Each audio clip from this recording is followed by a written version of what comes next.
My name's Carol, just a regular high school teacher with a love for old books and a quiet life. My world changed when I met David at the school fair.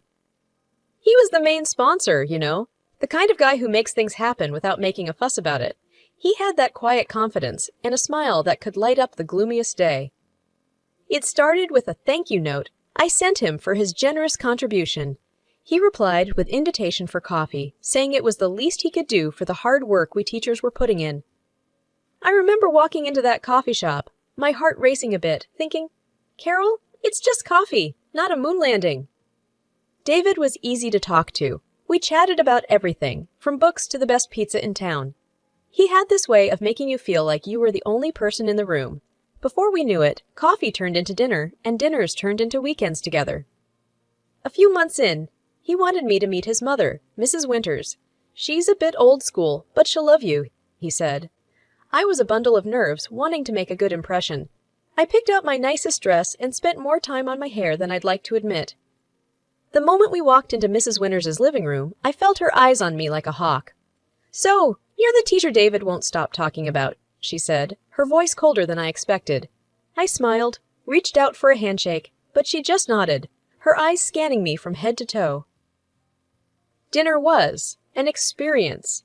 Mrs. Winters had this way of talking where every compliment sounded like she was doing you a favor. That's an interesting dress, dear. Vintage shop? She said, her eyebrow raised just so. I felt my cheeks burn, but I managed a small thank you. It's one of my favorites. David squeezed my hand under the table, a silent hang in there, but the digs kept coming. A teacher, huh? Must be tough dealing with kids all day. Hope you don't bring that school discipline home, she chuckled, sipping her wine like it was the last one on earth. I tried, really tried, to keep the conversation light, but it was like dancing on thin ice. David changed the topic, talked about his work, the weather, anything to steer away from the silent judgments being passed across the table. Fast forward a few months, and there I was, in a white dress, saying I know to the man who made it all worth it. The wedding was a blur of laughter, tears, and dancing. Mrs. Winters was there, of course, dressed to the nines and handing out opinions like candy. Lovely ceremony, though I'd have gone for real flowers. Not these. What are these, dear plastic? She said, eyeing the decorations. We moved into David's home soon after. It was a beautiful place, cozy and welcoming, except for the chill I felt whenever Mrs. Winters was around. David assured me it would get better, that she just needed time to get used to me. Moving into David's home felt like stepping into a new world, one where every corner held a memory of Mrs. Winters' reign.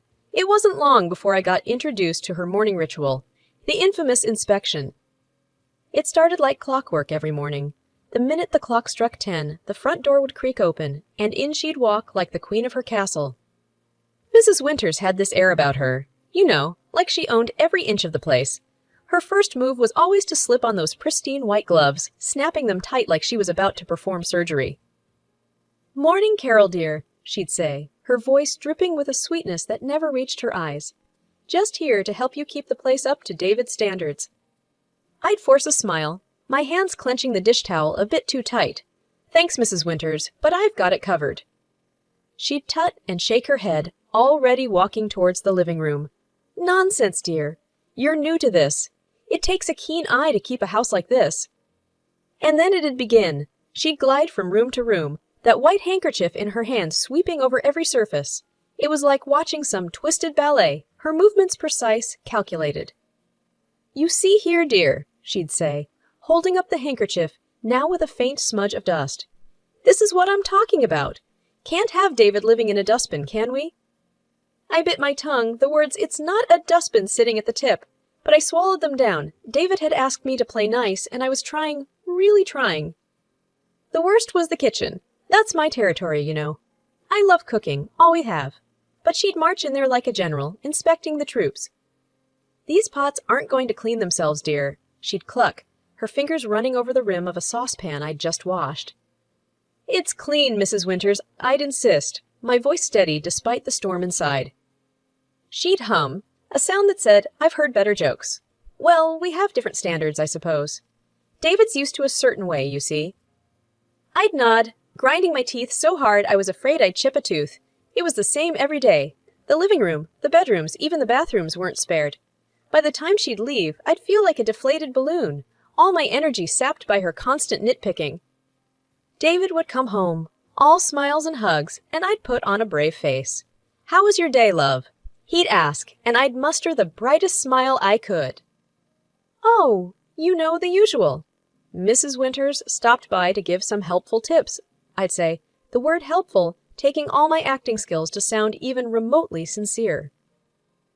He'd frown, that wrinkle appearing between his brows. "I'll talk to her, Carol. She means, well, she just has her way, you know." I knew. Oh, how I knew.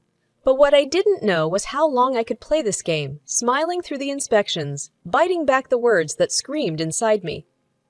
Saturday mornings should have been about lazy breakfasts and staying in pajamas till noon.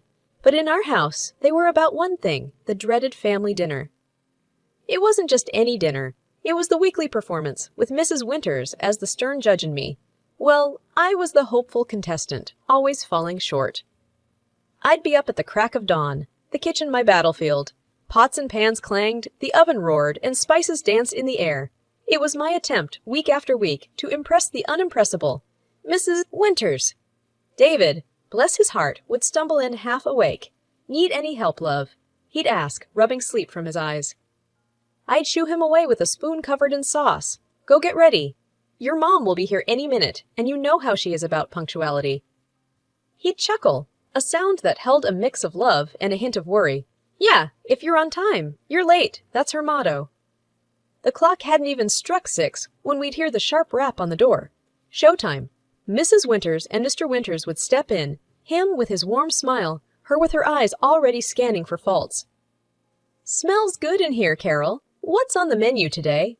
Mr. Winters would always start off with a compliment, his genuine kindness a stark contrast to his wife. Before I could answer, Mrs. Winters would chime in, her voice slicing through the warmth. "I hope it's not that casserole from last time. Remember, David, how you had that stomach ache?" David would wince, a silent plea in his eyes, begging me not to retort. "Mom, Carol's been working hard all day. Let's just enjoy the meal, yeah?" Dinner would be a tense affair. Mr. Winters would heap praises, his delicious "dear," and "you've outdone yourself, Carol," battling against Mrs. Winters's relentless critique. "This chicken is dry, dear. You really must learn to keep an eye on the oven," she'd say, pushing her barely touched plate away. I'd grit my teeth, forcing a polite, "I'll remember that for next time, Mrs. Winters." David would try to lighten the mood, his jokes a desperate attempt to bridge the widening gap at the table, but it was like throwing pebbles into a chasm, hoping for a bridge. And then, just when I thought I'd survived the worst, dessert would come, and with it, a fresh wave of critiques. "Is this pie supposed to be this? Crunchy?" Mrs. Winters would ask, the word crunchy sounding more like catastrophics. I'd swallow the lump in my throat, my reply a mix of wariness and defiance. "It's a family recipe, Mrs. Winters. It's always a hit." She'd raise an eyebrow, her gaze saying clearer than words, "Not in this family, dear." As they'd leave, Mr. Winters would give me a warm, encouraging hug, whispering, "Don't mind her, Carol. We all love your cooking." But Mrs. Winters's parting words would always be a reminder of the invisible scoreboard where I was always trailing. "Try harder next time, dear. A happy husband is a well-fed husband." The door would close behind them, and I'd stand there, a mix of frustration and defeat simmering inside. David would wrap his arms around me, his silence a mix of apology and solidarity. "It's just one night a week, love. We'll get through this," he'd whisper, his words a lifebuoy in the stormy seas of Saturday dinners. The news of the pregnancy should have been a moment of pure joy, a new chapter for David and me. But amidst the excitement, a shadow lingered, the thought of Mrs. Winters's reaction. David was over the moon, grinning ear to ear. "We're going to be parents. Carol, can you believe it?" he'd say, wrapping me in a hug so tight it felt like nothing could go wrong. But the first time Mrs. Winters dropped by after hearing the news, the air was thick with tension. I braced myself for her words, hoping maybe, just maybe, this new life might soften her. "Well, I do hope you've read up on parenting, Carol. It's not all cooing and cuddling, you know," she started, her tone as sharp as ever. I bit back a sigh, a fake smile plastered on. "We're thrilled, Mrs. Winters. And yes, we're reading a lot, getting ready for the baby. She sniffed, peering at me like she was assessing if I was up to the task. Well, make sure you follow the right books. Some of these modern ideas are just nonsense. David squeezed my hand under the table, a silent message of support. But as the weeks turned into months, the pressure didn't ease. Mrs. Winters's visits became a litany of advice and thinly veiled criticism. "You're not eating enough greens, Carol. You want the baby to be healthy, don't you?" she'd say, eyeing my plate like it was a crime scene. Or, "Make sure you're not being too lazy. Exercise is important, but don't overdo it. You wouldn't want to harm the baby." It was a no-win situation. Do too little and I was careless. Do too much and I was reckless. The breaking point came one quiet afternoon. Mrs. Winters had just left. Her parting words, "Make sure the nursery is painted soon. You don't want the baby coming home to an unready house," ringing in my ears. David found me in the nursery, the paint samples scattered around, tears streaming down my face. "Carol, what's wrong? Talk to me, love," he said, his voice laced with worry. I let it all out. The frustration, the hurt, the exhaustion. "I can't do this anymore, David. It's like I'm walking on eggshells in my own home. Your mother. It's just too much." David's face hardened, a rare sight. "I'll talk to her, Carol. This ends now. You and the baby are my priority." And he did. That evening, I heard hushed, tense voices from the living room. I couldn't make out the words, but the tone was clear. David was setting boundaries, fighting for our little family. The next day, Mrs. Winters's visits stopped. No more morning inspections, no more veiled insults. It was a relief, yet the silence felt heavy, charged with unsaid words and unresolved tensions. David was quieter, too, his smiles not reaching his eyes. "She's my mom, Carol. It hurts, but you and the baby come first." "Always?" I held him close, the future uncertain but our resolve clear. We were a team, and we'd face whatever came next, together. 7 years flew by since Lily, our little bundle of joy, came into our world. David was a doting father, his love for Lily shining in his every action. My father, in-law, a gentle soul, adored his granddaughter, his face lighting up with every giggle and every new word Lily spoke. But there was a chill that never thawed, a coldness that lingered in the air whenever Mrs. Winters was around. She kept her distance from Lily, her words as sharp as ever. "Children should be seen and not heard," she'd say, dismissing Lily's cheerful chatter as nothing more than noise. Lily, with her big heart and innocent eyes, couldn't understand why her grandma wasn't like the ones in her storybooks. She'd try, in her own sweet way, to win over Mrs. Winters. "Look, Grandma, I drew this for you," she'd say, holding up a crayon masterpiece. Mrs. Winters would barely glance at it, her voice devoid of warmth. "That's nice, dear. Now go play. Grandma's busy." But Lily never lost her spirit. She found her passion early, cooking. The kitchen was her kingdom, her small hands skillfully mixing, stirring, and baking. Every weekend was a new adventure, her culinary creations a source of pride for us. "Look, Daddy, I made cookies," she'd exclaim, her face beaming as she presented her latest work. David would scoop her up, his laughter filling the room. "Chef Lily, you have outdone yourself! These are delicious!" Even my father-in-law couldn't resist Lily's kitchen magic. "My little chef," he'd say, his eyes twinkling as he took a bite, "you'll be running your own restaurant in no time." Their words were a balm to Lily's soul, a stark contrast to the cold indifference she received from Mrs. Winters.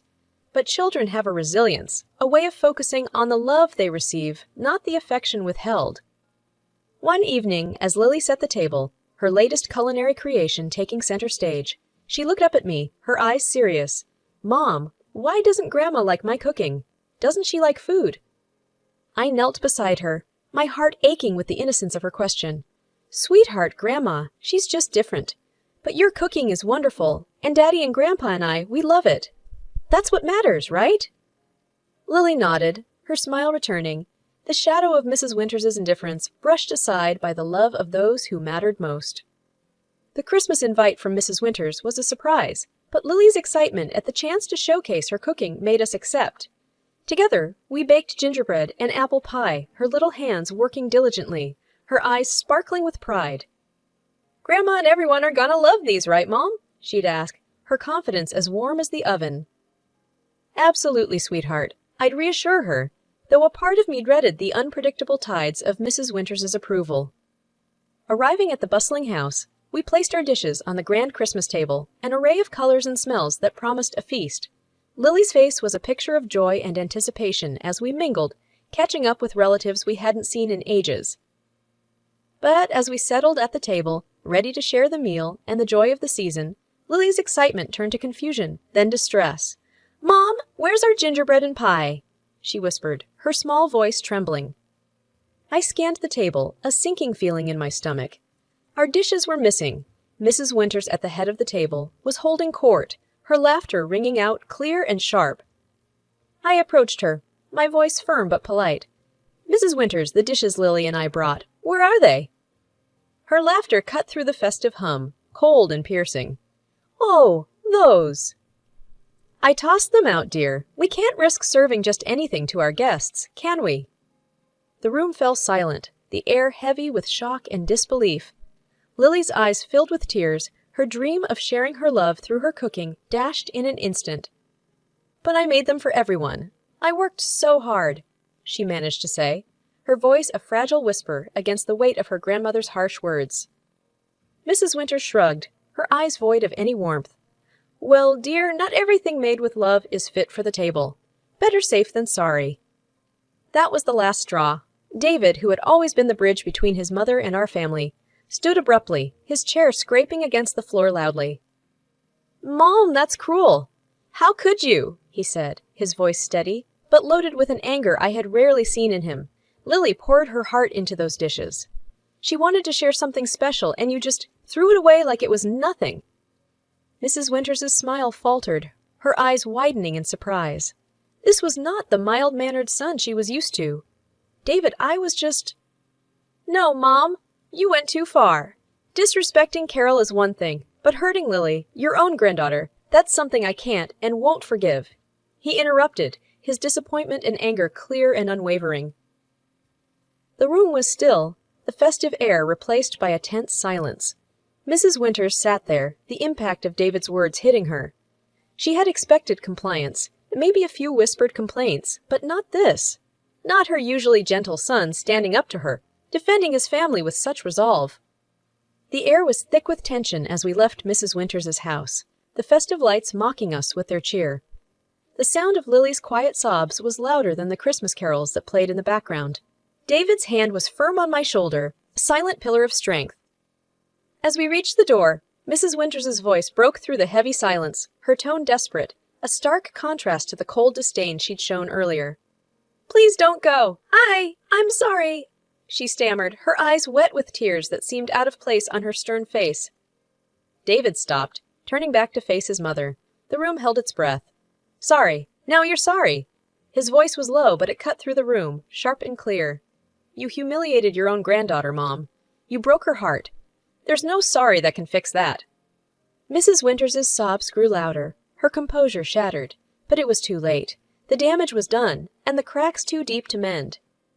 In the tense silence that followed, Mr. Winters stood up, his chair scraping against the floor.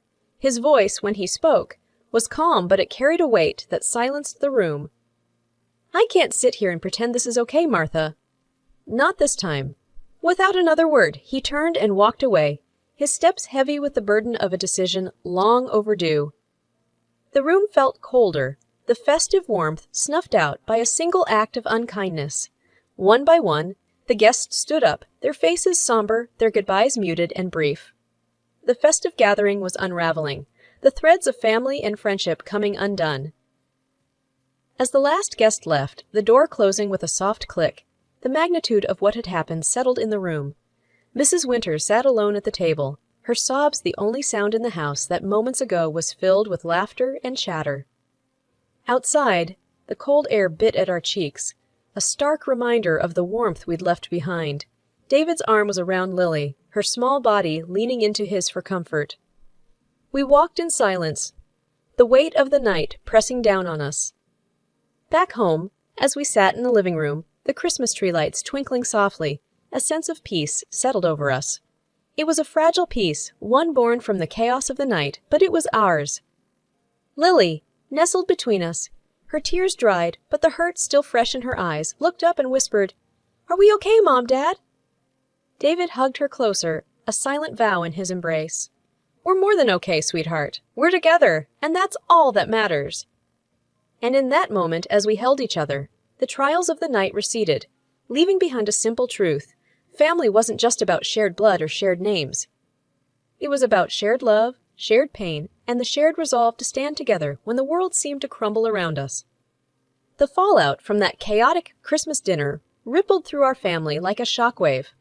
The house felt different, quieter, the air still tinged with the remnants of that night's revelations.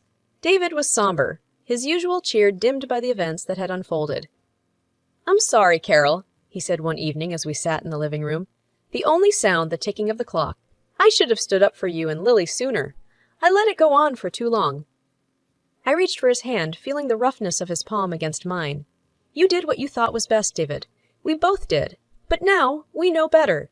We move forward, together." He nodded, the lines on his face softening.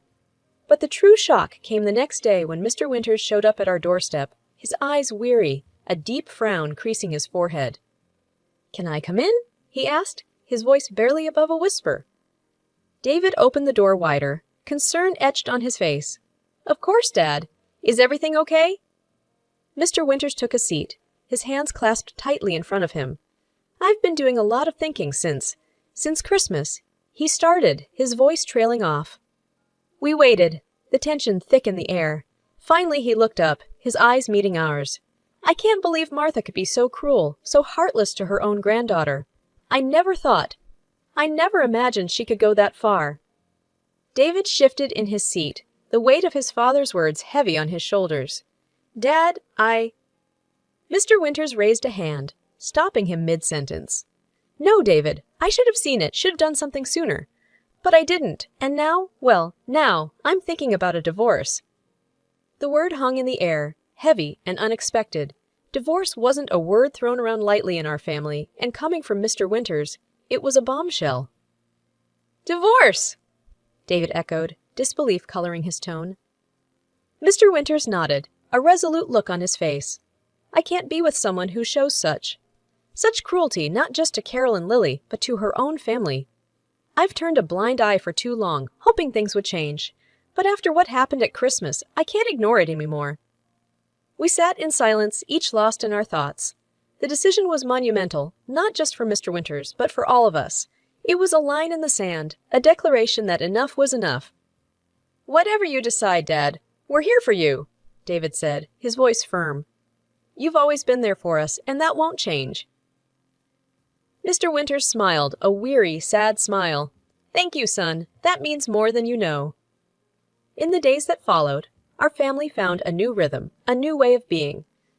The shadows of the past lingered, but so did the promise of a fresh start, a chance to build something stronger and more resilient from the broken pieces. Lily's laughter returned, filling the house with a warmth that pushed back the darkness. And as we sat together, the three of us with Mr. Winters now a more frequent visitor, I realized that family wasn't about tolerating the intolerable. It was about standing up for each other, about choosing love and respect over blood and tradition. In the quiet moments, when the night wrapped the world in its embrace, I'd look at my little family and know that, despite the storms we'd weathered, we were stronger together. And no amount of cruelty or coldness could ever change that.